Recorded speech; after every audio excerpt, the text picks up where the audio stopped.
Welcome to Amplify Your Intuition.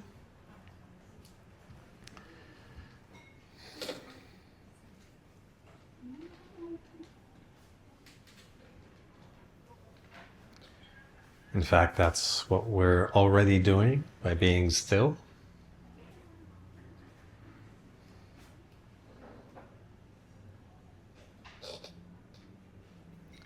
Takes an extraordinary amount of energy and effort to drown out that voice. Constant scrolling, constant arguing, opinions, going somewhere, having somewhere to be.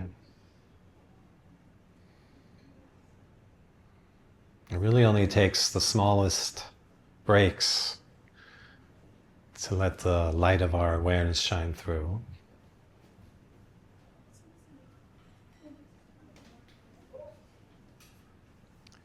Could be as little as one conscious breath.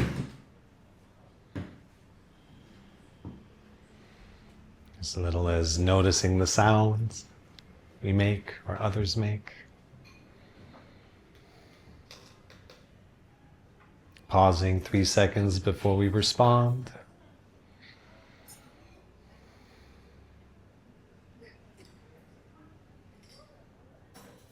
Noticing the breaks between the words that we speak.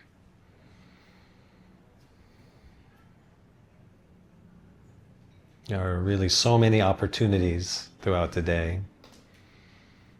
We sit in traffic, we wait at elevators, in line at the coffee shop, for our food to arrive.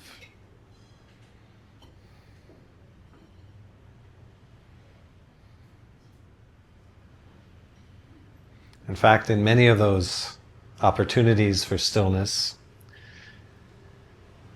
we kick into another gear. We do something that we call waiting, just to override the discomfort of not knowing,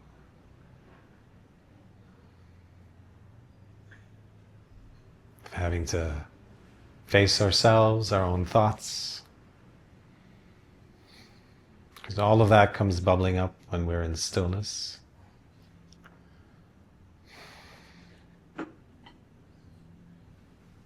It's just not something that we're taught. I remember there was a time, I was well into my 30s, I went to a restaurant for the first time to eat by myself. I was looking around at what people might think of me. Do they think I'm a weirdo, a stranger? I don't have any friends.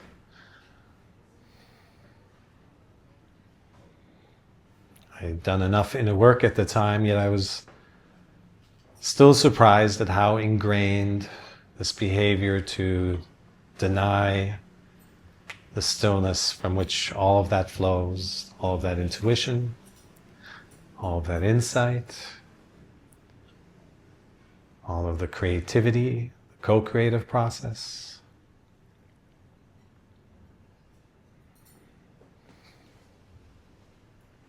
The need to feel like we're the creator couldn't be more opposite to what it actually is.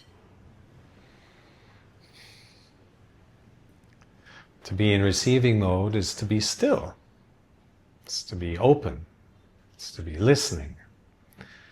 It's to be being.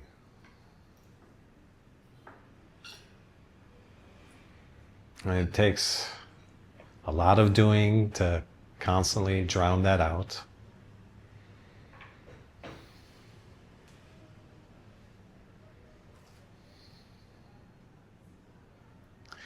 One of the biggest challenges to being still, hearing that soft, gentle voice of our intuition,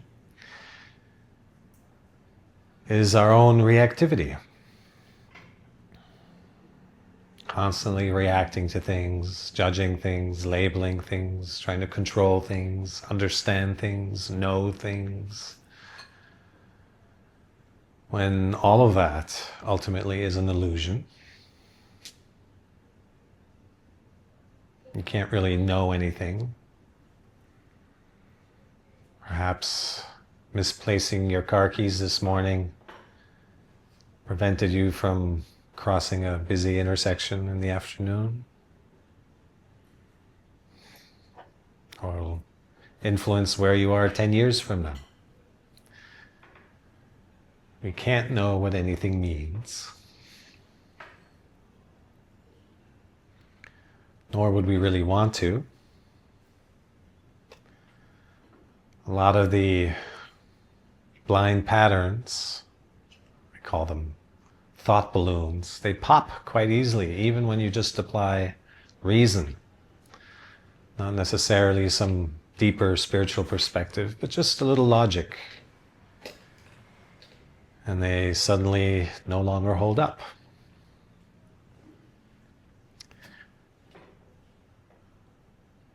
One of my favorite ones is asking whether or not you can predict the future.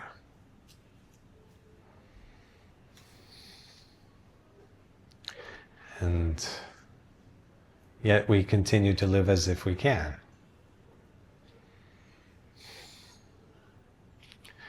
We're up against the world out there that keeps hammering home the idea of planning, of forcing, of controlling, rolling up your sleeves and making it happen. Just do it.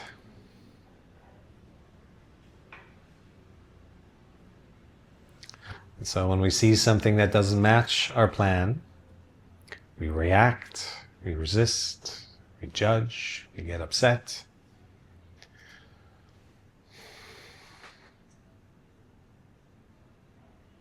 Just from comparing that picture in our head of what we want to have happen to what is actually happening. It's a constant state of resistance. And when we look closely, we're not actually reacting to the world around us, we're reacting to how the world around us makes us feel. We're reacting to our feelings. And those feelings are really just a conditioned interpretation of what has just happened. So we're reacting to our own conditioning. And that keeps us trapped, keeps us in a loop, keeps us from hearing the intuition that wants to guide us. It's always there. It's a soft and gentle voice, not a forceful,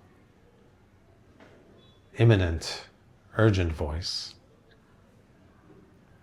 And therein lies another challenge. We've become so hyper-aroused. Our minds are always looking for big emotions, big breakthroughs, big before and after stories.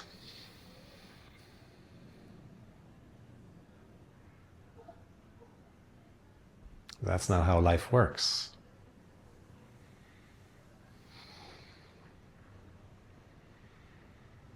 Part of the coming out of reactivity is resensitizing our brain to subtle sensations, the sensations that contain our wisdom, the imprint of insight and inspiration, and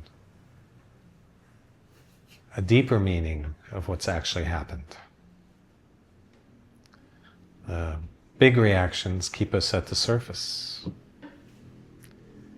keep us embroiled in the fight of life.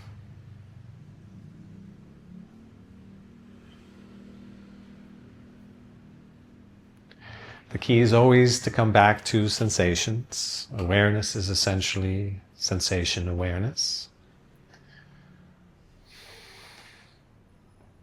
It took me a long time to understand that feelings are not vague bubbles floating around in our heads. They're actually feelings in our body. And by reacting, we interrupt those feelings. You wind up trying to fix those feelings, consciously or subconsciously. layers and layers of unfinished emotions the mind is looking around to find a solution for. And that's what we call overthinking.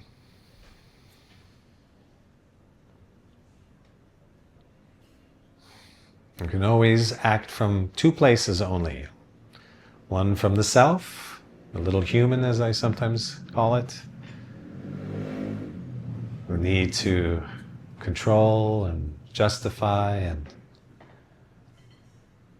hide from the fear and the lack.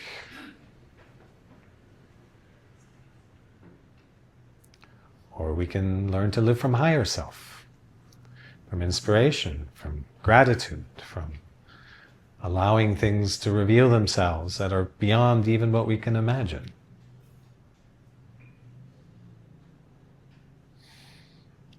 Often early on in our journey of self-realization, we get upset that life is getting in the way of what we imagine. Down the road, we realize that we can't imagine our best life.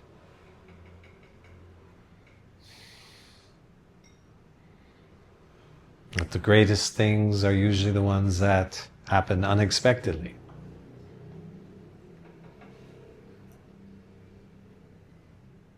And so we enter this dilemma of the controlling mind and the knowing body.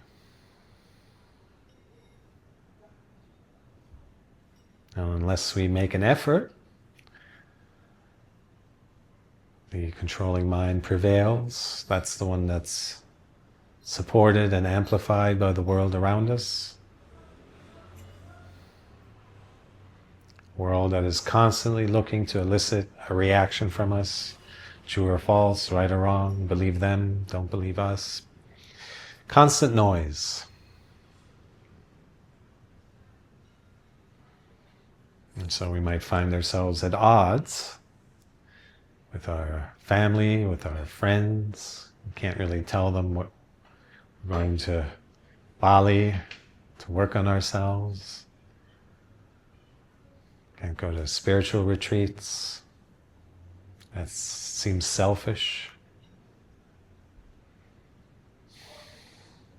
And so we feel isolated from our own family of origin, from the people we grew up with. In many ways, it doesn't feel fair because we're not just healing ourselves in the process of self-inquiry, we're healing our lineage, our ancestors, our generation, society. Many, if not most of the things that we struggle with are not really our own. We've been imprinted, they've been imposed, but they're not really ours to carry.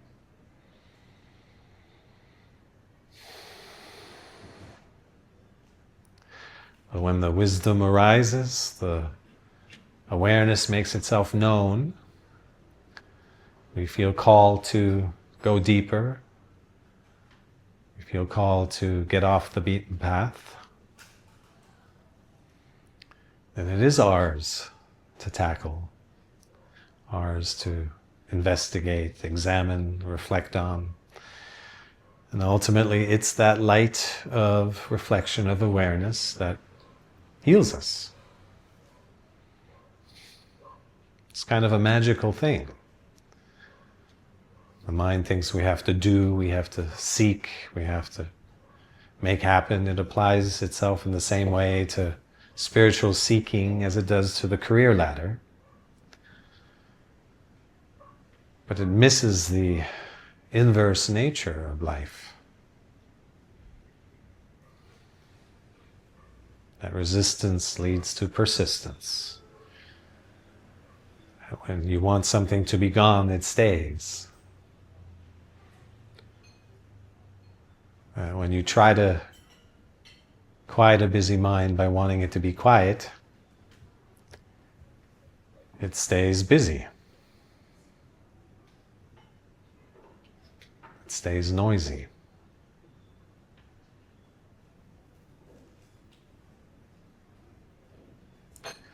So much of that comes back to our comfort with being still, creating the space,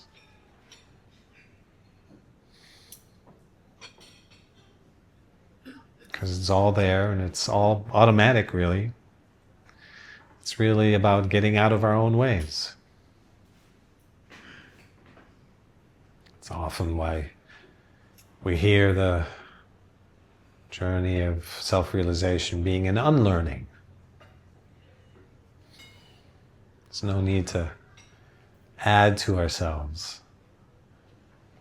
It's all about letting go of who we're not.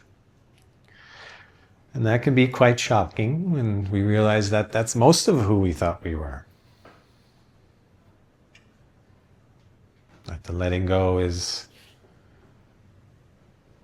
letting go of an identity that for a time gave us purpose and meaning, something that drove us forward. And letting go of that is not so easy.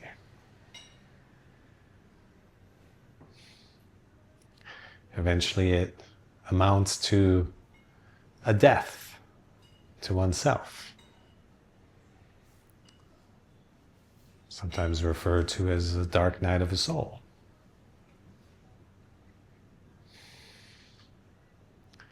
And at first it might be fun to be a little more floaty, be a little more flowy, and not take things so seriously.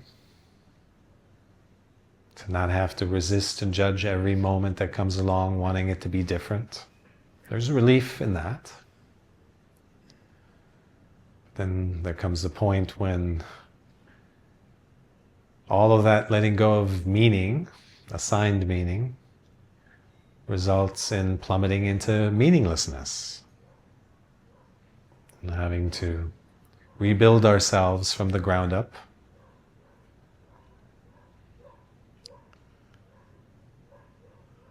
And that can be a turbulent time, finding yourself in free fall. And the only good news is that there's no longer a ground that you're going to crash into. It's getting used to being what you might have called free fall. And really it's just a healthy detachment to form. A healthy detachment to needing to know everything. A detachment from trying to control everything. A detachment from your name, your job, your title, status, reputation, achievements, even your gender.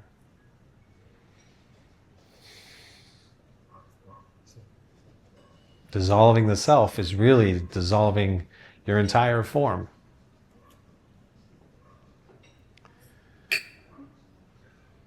And all of that form is what gets in the way when we're looking for the only real place where guidance can come from, real guidance.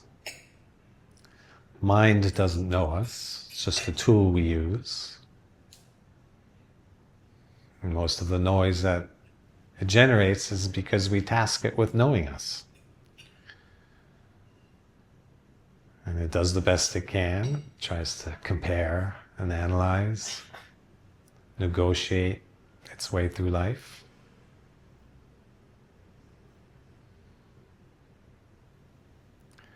But eventually we learn, some of us sooner, others later, that that's not a good way to move through life.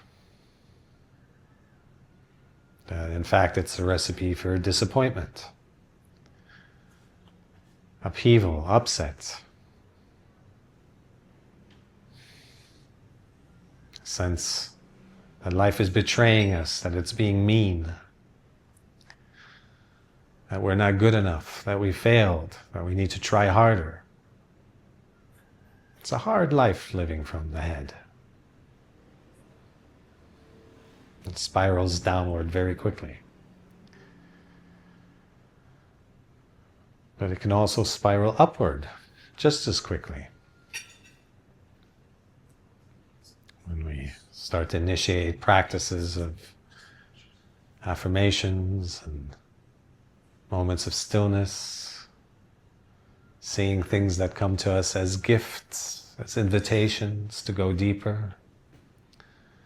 It may not be an immediate answer, may not be immediate clarity, but it's always a, what does this situation say about me?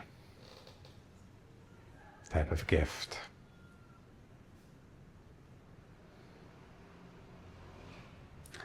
Ultimately, we're always looking through our own lens, experiencing our own little universe, experiencing ourselves. Every single one here. We all live our own little world. Until we can come out of that and learn to live with objective reality. To see things as they actually are. To see what is happening, not what we want to have happen.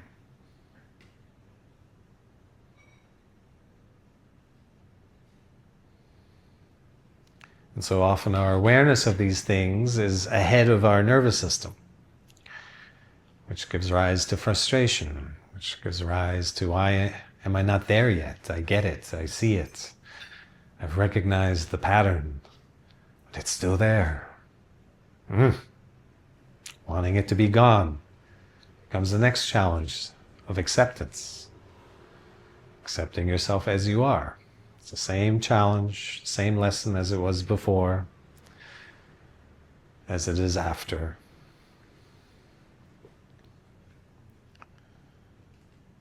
Accepting our shadow sides, learning to heal, turning the corner to where we can now be of service. And still then we need to accept that others are where they are, their station in life, their point in evolution. So the lesson of acceptance is there from the beginning all the way through to the end.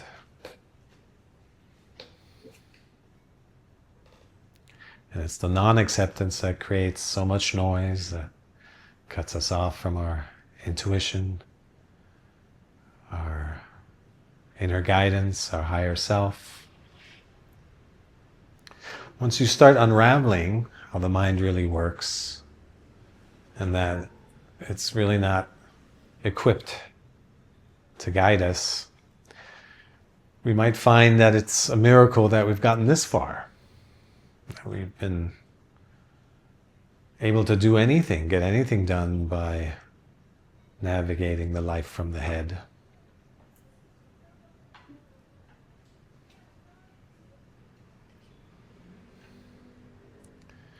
And then the important piece is to recognize that the head can't manufacture acceptance either. By nature, it's a place of debate, of comparison, of analyzing, of judgment. But rather, acceptance is accepting how we feel about something. Again, coming back to sensation awareness. And that sensation awareness is what creates space for our intuition, space for calm to enter our being, space to let ourselves be. And once we can let ourselves be, we can let others be. Most of our frustration with other people comes from wanting them to be somebody they're not. Resisting them, thereby enforcing who they are. You can't expect them to change. Expectations are a whole nother category. But we can do our part and remove our judgment, our resistance. That usually creates the space and invites change in other people if they're willing to.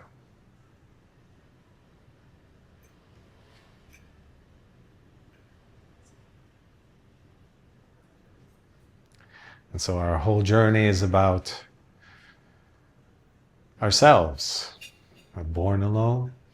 We leave the body alone. The people we meet along the way are co-stars in our journey, and we are co-stars in theirs. But we are responsible for our own happiness, our own growth, our own insights. No one's going to come and save us. No one's going to do the work for us. No one can walk in our shoes.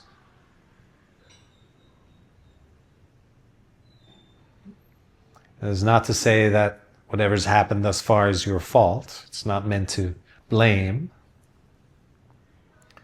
but it's meant to empower. That ultimately, no one has a say in how you experience life but you.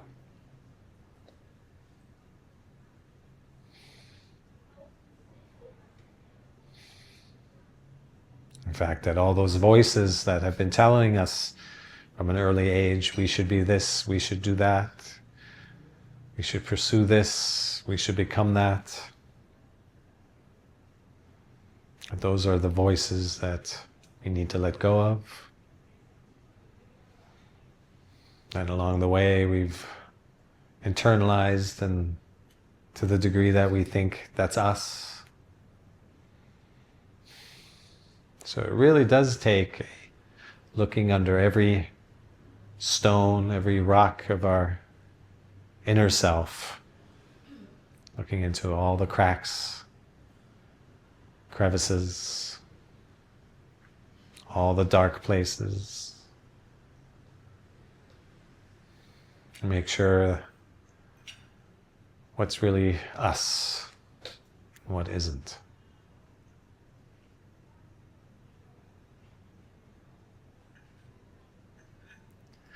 And in that self-knowing, in that clarity of who we are, we start to make clear decisions. We start to apply ourselves clearly to the external world. External is not to be diminished, not to be denied. Some doctrines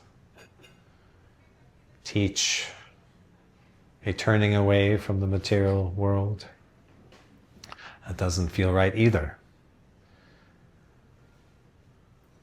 It's not about not doing anything, it's how are you doing it? From which place are you motivated? And that quality of our seed then shows up in the result. So if we're acting from fear, we're acting from control, from avoidance, from that looking at ourselves from just blind repetition, from the status quo, this is how my family has done it, you just keep doing it, then you just keep doing it. And we start feeling motivated by our conscience, being clear on who we are, shedding the versions of us that we're not, the honesty that is required.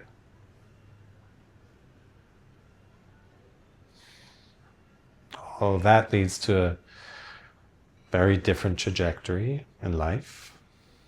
The things we do, type of education we seek, the medicines we take, the partners we choose. Awareness changes everything.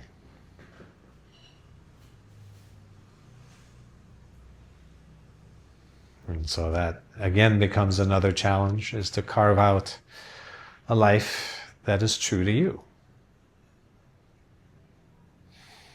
So you might feel the call to leave old environments, jobs, relationships, friends, family. And that can be a scary thing. But eventually, when the cost of not being yourself outweighs the fear of making those changes, you'll make those changes. It's good to find like-minded company. To start becoming conscious about your environment, the pictures on our walls, people we hang out with, the food we consume, the information we let in.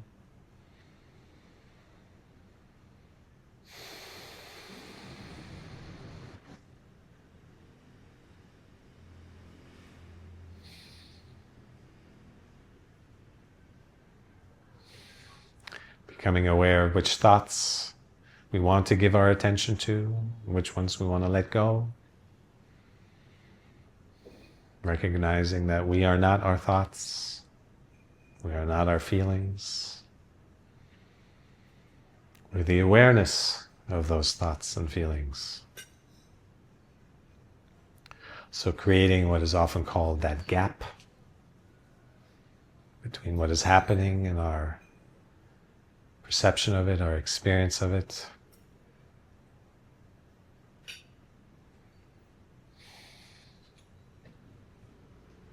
And nowhere in the quote-unquote normal world do we get that chance. Very few places.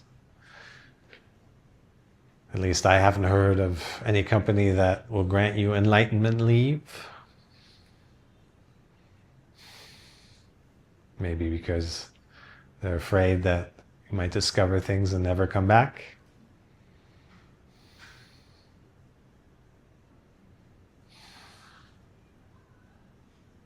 But learning to stand our ground and be clear about what our needs are doesn't have to result in negating or denying a successful path where we achieve things. We can learn to communicate that with proper breaks, with proper rest, with a certain environment, that we can perform better, because we can be more efficient and more productive and more connected and more creative.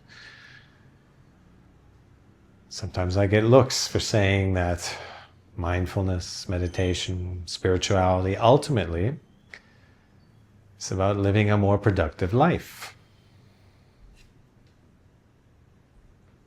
Doing things in a more meaningful way.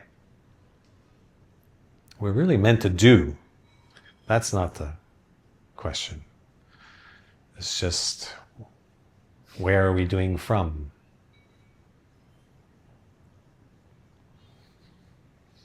If we're always chasing outcomes, looking for our eternal happiness, sacrificing who we are now, then our life will look a certain way.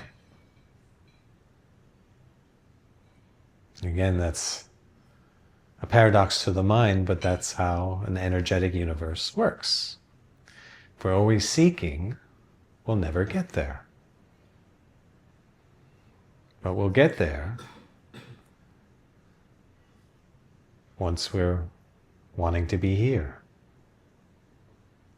Once we can accept ourselves as we are, where we are, not as some final verdict, but as a necessary first step to making change. So again, acceptance is not about being passive. It's not about rolling over and becoming a doormat for life. It's about getting out of the clash with who we are right now, friction with the present moment.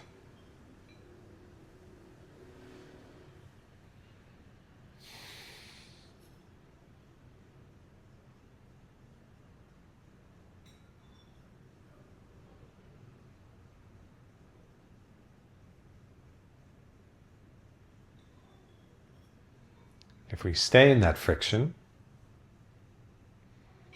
then we're never still.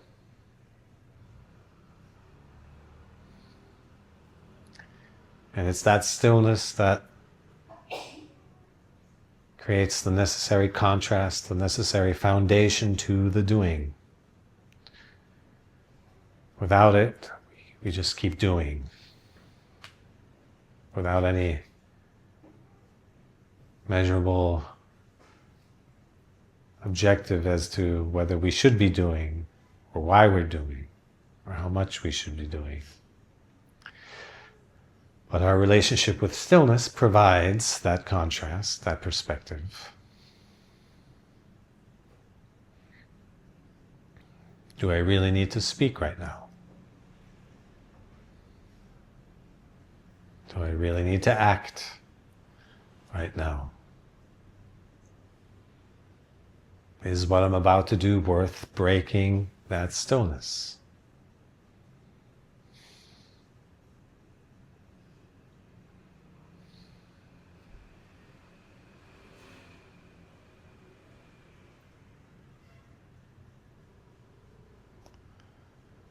Sometimes the easiest practice is to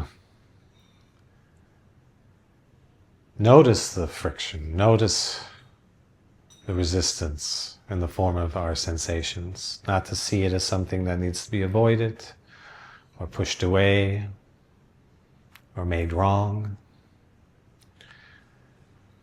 but that our challenges are actually the invitation to become deeper, to become more true, more real, more present. It's not achieving some permanent blissful state, sitting on a meditation cushion hours on end.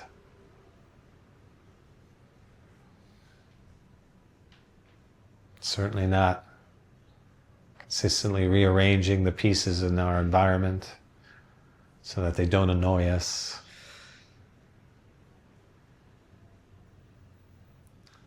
It's rather to work with the moment as it is. Noticing the friction is awareness. Noticing the tension is awareness. Noticing that you're not happy is awareness.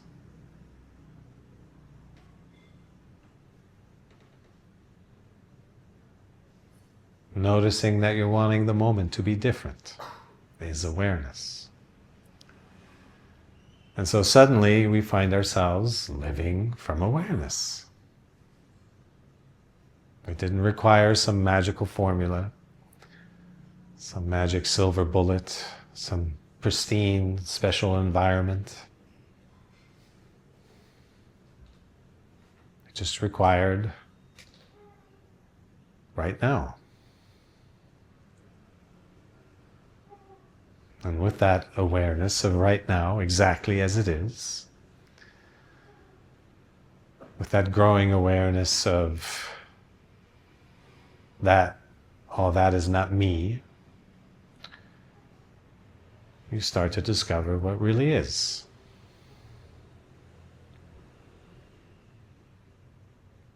You start to discover your truth.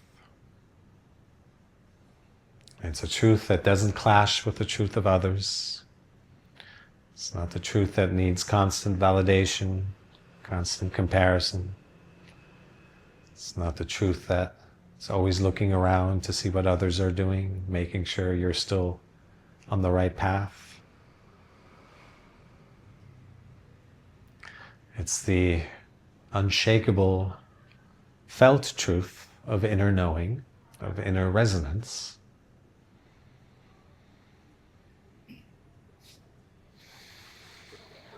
That's the only thing that's real.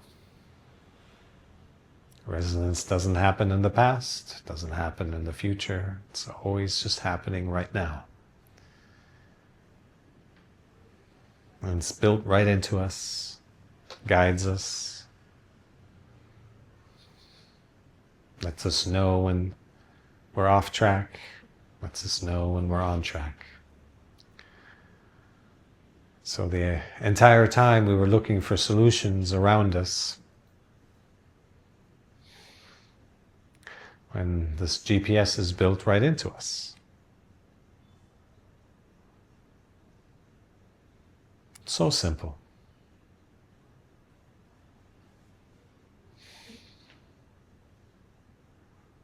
So much simpler compared to continuously judging and debating and negotiating our way through life from a mental place, trying to make a constantly ever-changing world stand still, trying to arrange the pieces a certain way so that they may never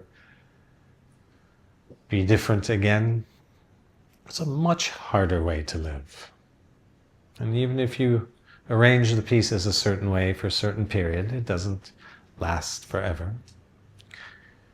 It's not to say you can't achieve happiness through achievements, through things, through the stuff. But it's to recognize that it's temporary happiness. It is bound to fade. So most people do that a few times, chase those outcomes. And even if we do achieve them, very often life throws a monkey wrench in our plans, but even if we do achieve them, they don't last very long. And we try that a few times. We pick another goal, another outcome. We kind of realize that that's not working, that there must be a better way. And then we find ourselves in a place like this. I talk about recognizing that the tool to go deeper within is right there in front of us. And that we don't have to manifest big life situations from our unconscious fears, unconscious patterns, just so they play themselves out, and then we recognize, oh, the job, the career, the title, the money, the house, the relationship, the children, the trophies didn't get me that sense of completion, sense of peace, sense of calm, continuity.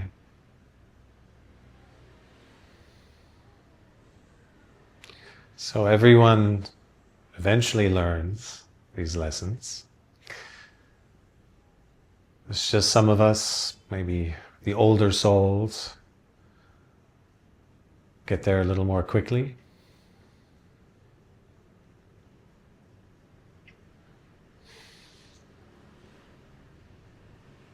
Start to carve out that space a little sooner.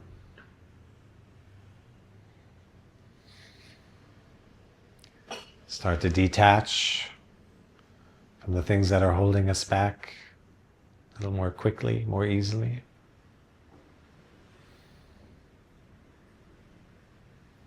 And still it takes courage. Still it takes time. Still it takes going against the grain, feeling like a black sheep, trying to explain oneself, one's choices to others who are not there yet.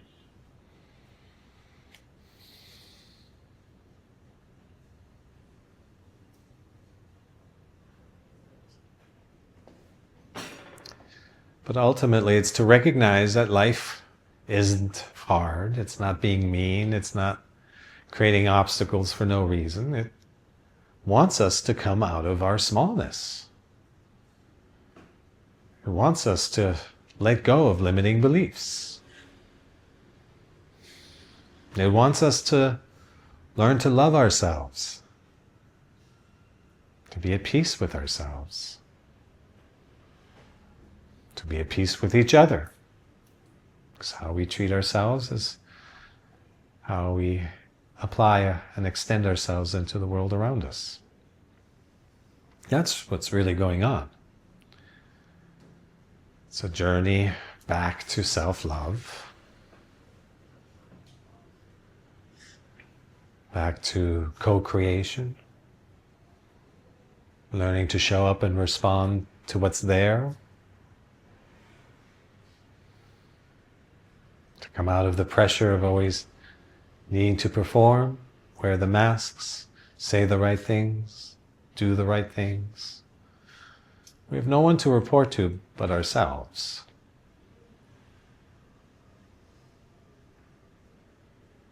So even when we make promises to others, it's a promise, a contract with ourselves.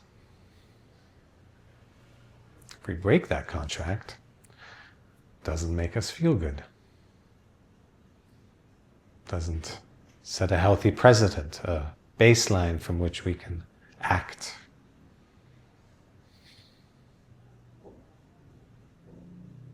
So knowing oneself, knowing one's limits, knowing what we're capable of leads to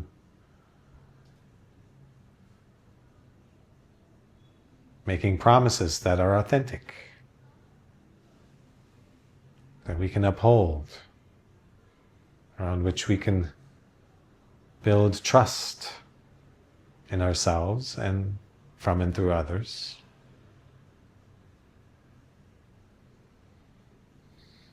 And from that honesty, we can expand to the next place of honesty, to recognize we're worth more than that which we last thought. That we have even more capacity to let ourselves be, and let things be, let others be. Suddenly we find ourselves holding space for the world. Walking into a room and solving solutions, not just through action, but through our presence. By bringing the quality of being into everything we do, everywhere we show up. Ultimately, that's what everyone wants. It's what everyone is seeking. It's to be real. It's to be authentic. It's crazy to think that we live in a world that makes that so hard to do. A world that is ultimately upside down. But again, that has its purpose. Nothing is to be judged, nothing is to be resisted. You need the darkness in order to find the light. You need to accept the darkness into accepting all of who we are, who you are, what this physical existence is capable of, in order to transcend the physical existence. Everything needs to be seen. Everything needs to be accepted.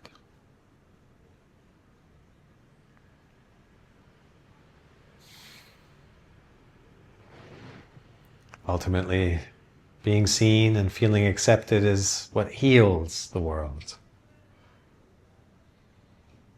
Be little conversations, being a good listener, not running everything through a filter of judging, but just to listen. One of the greatest acts of healing. And of course, that begins with listening to ourselves. What is our body saying? What is our intuition saying?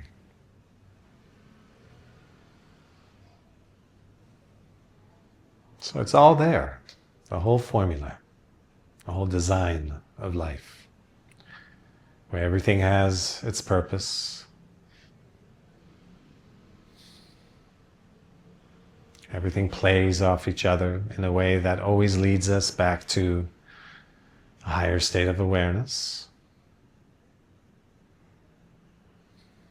Learning to live from authenticity, from what you could call conscience.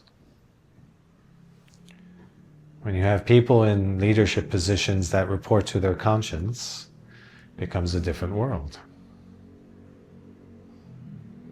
So you can always only treat others the way you treat yourself.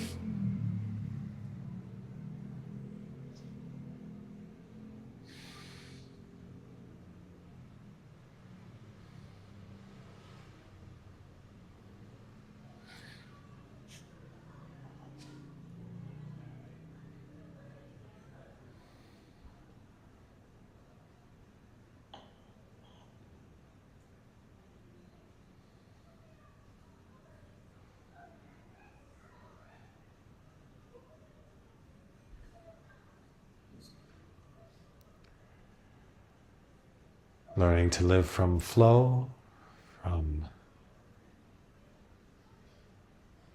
co-creation, from no self.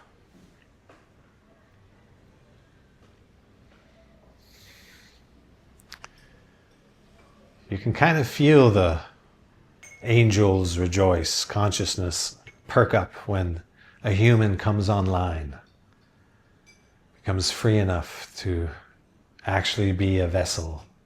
It's done enough work to remove the little human that always needs and wants to be at the center of everything.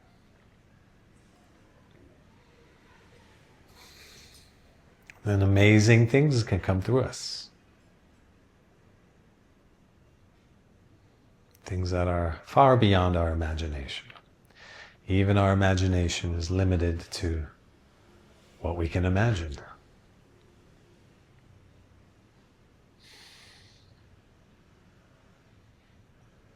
But to live a life from the beyond, a life of our fullest potential, that requires tapping into the unknown.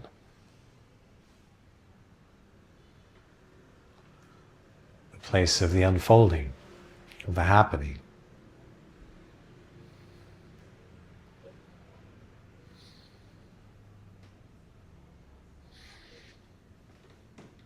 That is the most potent place to be. The mind thinks of it as the scariest place to be. But with enough awareness, we can let the mind say what it wants to say. We don't have to listen to it. Unless we give it our attention, the less noisy it gets. That which we give our attention to, we become. It's one of the simplest end-of-day journaling exercises. What did I give my attention to today?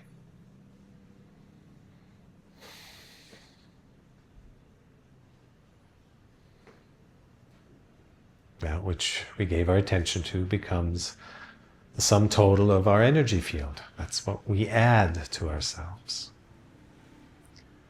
So are we adding fear and hesitation and noise? Or are we adding gratitude and acceptance and curiosity? It's our choice. And once that choice becomes clear, ironically, it no longer becomes a choice. Because what other state would we ever want to be in than to be clear and to be guided and not to have to figure everything out ourselves, to not have to maintain ourself.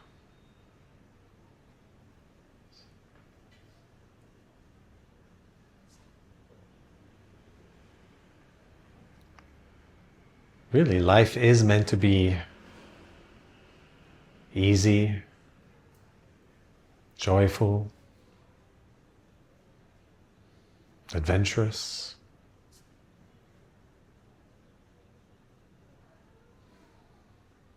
It's all the things in the absence of how we weigh ourselves down. Our natural state is to be light, is to be flowing, is to be happy in a way, content.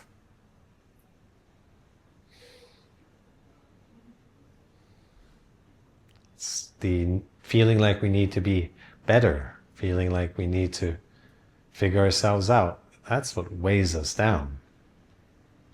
So our job is not to make ourselves happy. Our job is not to make ourselves unhappy.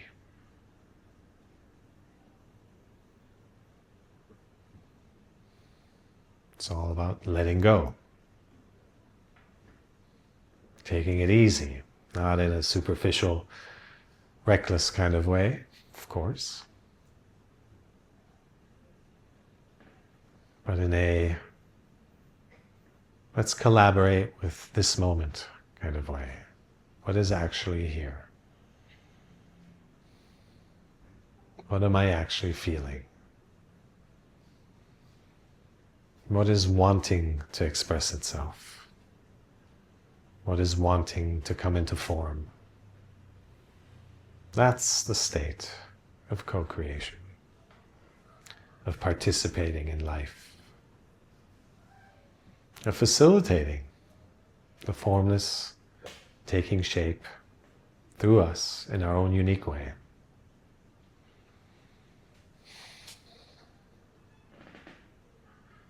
And that state also happens to be a state of fearlessness. No longer needing to worry. No longer needing to control or project or anticipate every possible permutation.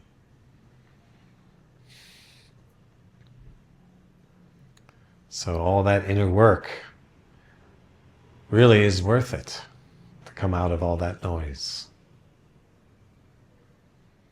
It's very practical in nature. It doesn't require living on a mountain, being in a cave. For those who feel called to that, that's all right too. It's about becoming a better partner, better parent, better friend, better colleague or boss, becoming a better human.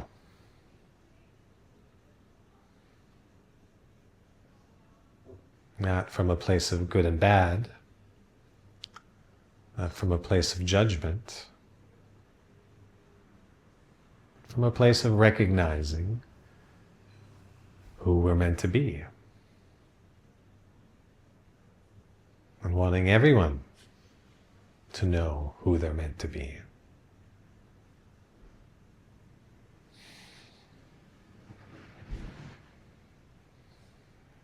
Shifts from a world of extraction, looking for our benefits constantly, looking to stay safe and secure and avoid discomfort, to a world of wonder and awe at the diversity, the endless creative expression all around us. The creative expression of what goes into a chair or a table or the floor the decor around us. To look out into nature and recognize no two trees are alike. To have that level of engagement, of detail,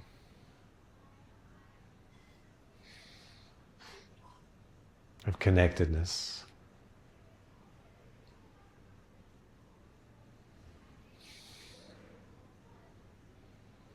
This is where we invite our higher self.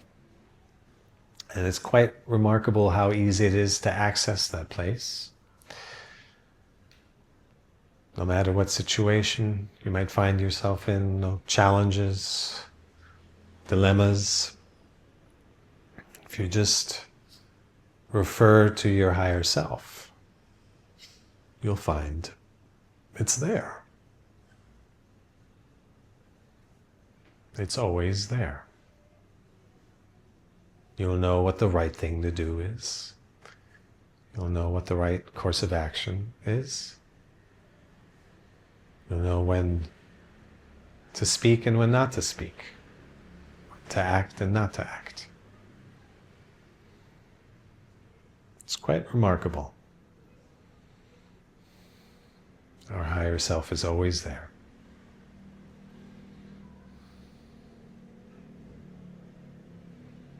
The more we practice it, the more we refer to that voice, the stronger it gets, the more amplified it gets, the more a way of life it becomes.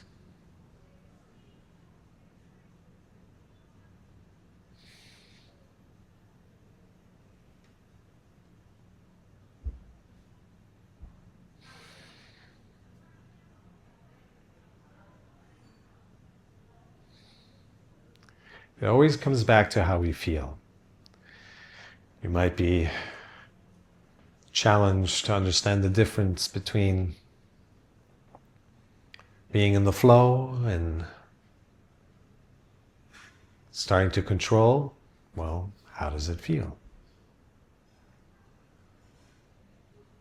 The difference between visualizing and manifesting and starting to interfere and project. How does it feel? Sensation awareness will always tell us what's right for us. Exactly the right time, exactly the right moment. There's really nothing that needs to be figured out.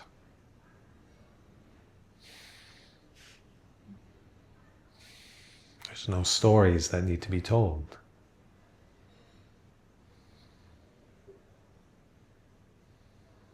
There's no need to rely on the past to define the future.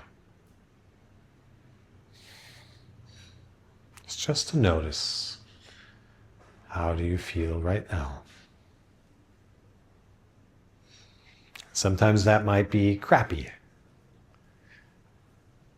but without our judgment of it, that's okay. Let yourself feel crappy. Sometimes you might be elated. That's okay too. Let yourself feel elation. It's only when we start to resist the unpleasantries, cling to the pleasantries, that's when things get messy, things get complicated. You start to interfere with the flow. Feelings get stuck. Reactivity starts to build. It doesn't have to happen that way.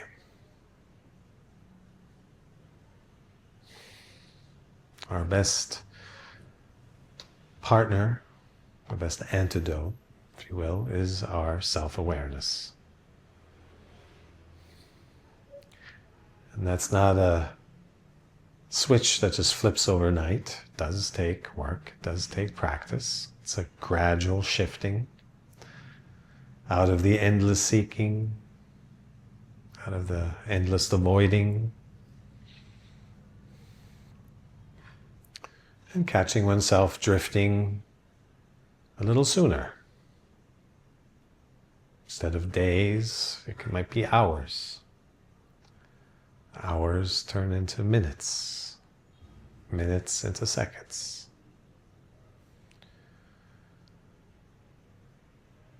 And that's a natural thing, that's a good thing. If we could just morph into something else at the drop of a hat, that wouldn't be a very stable existence.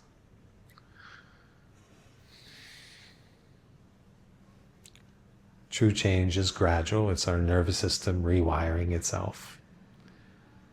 It's not magical per se. It's just the necessary gradualness of a bio-physical being changing. And in that, again, patience, acceptance is the deeper lesson.